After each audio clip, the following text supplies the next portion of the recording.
Hi, welcome to SBR Videos. I'm Peter Loshak. We are previewing the college football conferences right now with Joe Duffy from OffshoreInsiders.com. We're looking at the Conference USA West. And Joe Duffy, you know, you've been doing this successfully for almost 30 years, and you expect to be as strong as ever this upcoming year at OffshoreInsiders.com in college football? We do, and the biggest improvement that we've made, or really refinement, is that I've been able to find some good sources for great systems. As people know, we've used systems as corroborating data, and we've got some really good ones that I think are going to make me even stronger. Very enticing. Joe Duffy's website again, offshoreinsiders.com. Well, maybe some of those systems, I'm guessing, will indicate that Louisiana Tech will be a good bet because they are looking very, very strong in the Conference USA West this year. Obviously, they're the favorite. Only Rice is being given a remote chance to upset them in the Conference USA West. Then it's way, way back to UTEP in third place at Louisiana Tech. They're just returning most of their skill position players.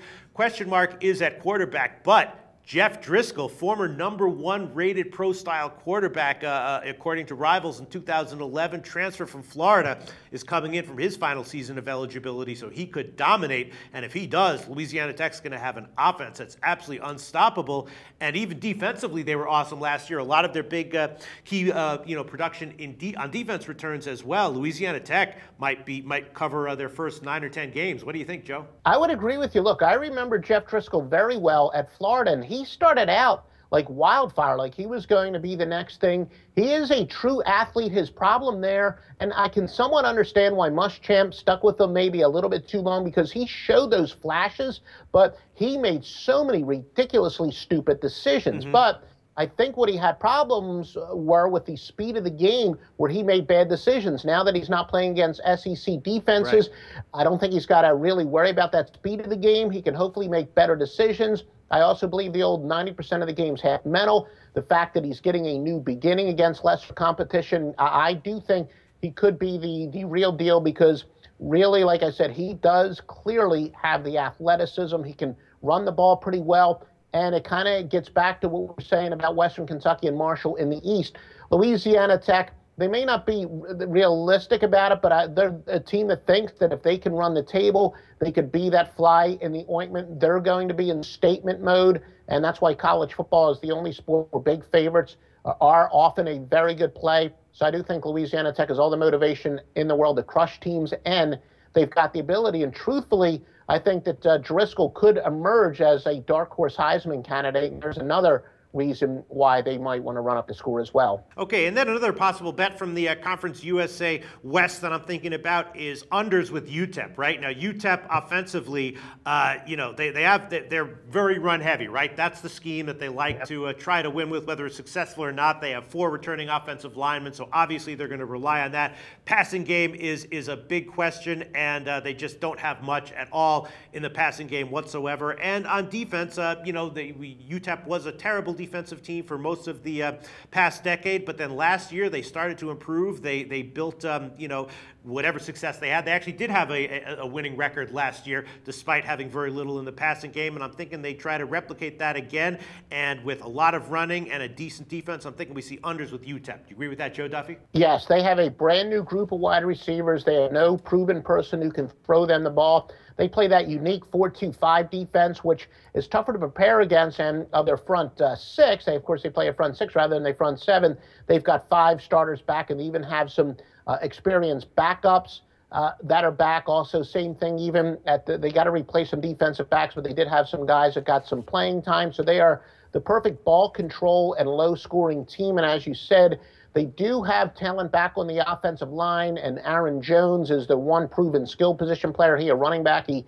rushed for 1,321 yards. So UTEP is a team that, if they can have success, and again, this may sound counterintuitive to some people, but if UTEP can have success on offense, it means they're going to be an under team, because they're going to be driving the ball slowly down the field, keeping the other team's offense off of the field. So I do think that UTEP can they have the ability to develop a good running game. They just need to have a good enough passing game to keep the defenses honest, so they don't put 8 in the box. And I do think UTEP will be a low-scoring team for sure. But remember that it's not like the odds makers are oblivious, so we got to see what the totals are before we can blindly say that they're going to be an under team. Okay, and then let's talk about the 180-degree polar opposite of Louisiana Tech. Louisiana Tech is a team that we agree expectations are high, but we still think that they might be a good bet against the spread. And then UTSA, kind of the opposite, right? Picked to finish dead last in the Conference USA West. They returned 3 starters, all on defense. There's just a lack of depth all over the roster, top to bottom. The offensive line undergoing a complete makeover. It's probably going to be a disaster.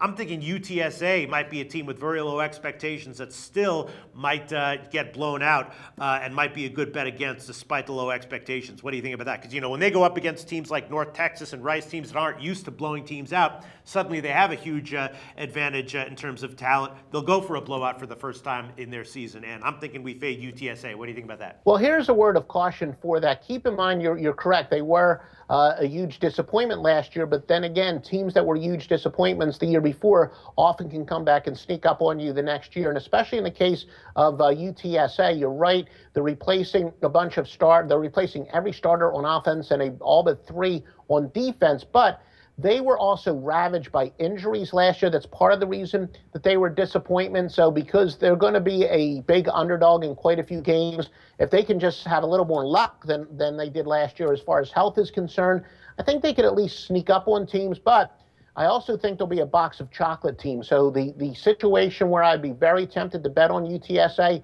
is when they are blown out and then they're a big dog the next week. I think they could be a dangerous dog following a blowout loss, and there probably will be a couple situations like that will present itself. Really? I mean, when you see teams who are a disappointment, then you look to bet on them the next year, isn't that usually when, they have some real talent and a bunch of returning starters, and that's the kind of situation where you look to return on a team? I mean, not a team like UTSA where they just don't have much on their roster and they return no one. Well, they don't have starters returning, but they do have some guys that got their baptism by fire. But the bottom line is they are going to be a huge underdog. Like I said, they will get blown out, but I think in those situations where they get blown out and then they're a huge dog the next week, I think because they are a team with an upside, there will be a certain amount of unpredictability, and it's a case where we're probably going to have to sweat out some covers, but I can see them losing one week by 35, getting 21 the next week, and losing by just 18 or something like that. So it's going to be a team that we have to sweat out, but I do think there will be some spots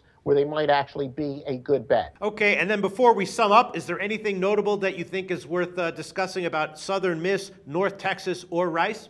It's kind of interesting. Southern Miss, I think, will be a little bit better. They really need to improve their offense, and they should be. They got 4 starting offensive linemen back.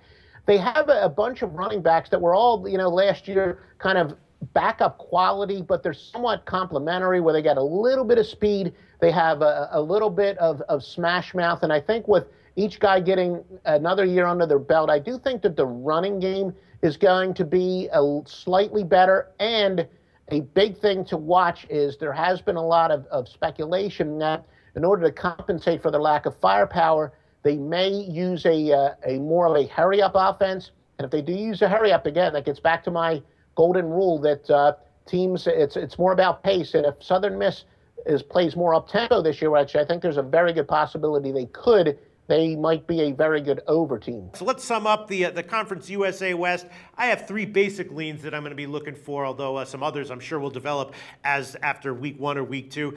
Bet on Louisiana Tech, bet against UTSA. Despite everything you said, I hear you, Joe. I just can't. I'm just looking to bet against them, at least as of right now. And unders with UTEP. What are your primary leans as of right now, late July, for the Conference USA West? I would agree. Louisiana Tech is a big favorite that I will probably look to still bet on. And again, I don't really like to bet on those big favorites. Also, North Texas, I think, is a team, the way they're built, they're probably going to improve later on in the year. So maybe if they get beat up early in the year, that might not be a bad thing because we're, at this point, I don't have any big check marks next to them early in the year. But I think if they get beat up early on the year, they're going to improve as the year goes on, and they're probably going to be a dangerous dog in the second half of the season. Joe Duffy's final picks each and every week, of course, can be found at his website, offshoreinsiders.com. Thanks so much, Joe.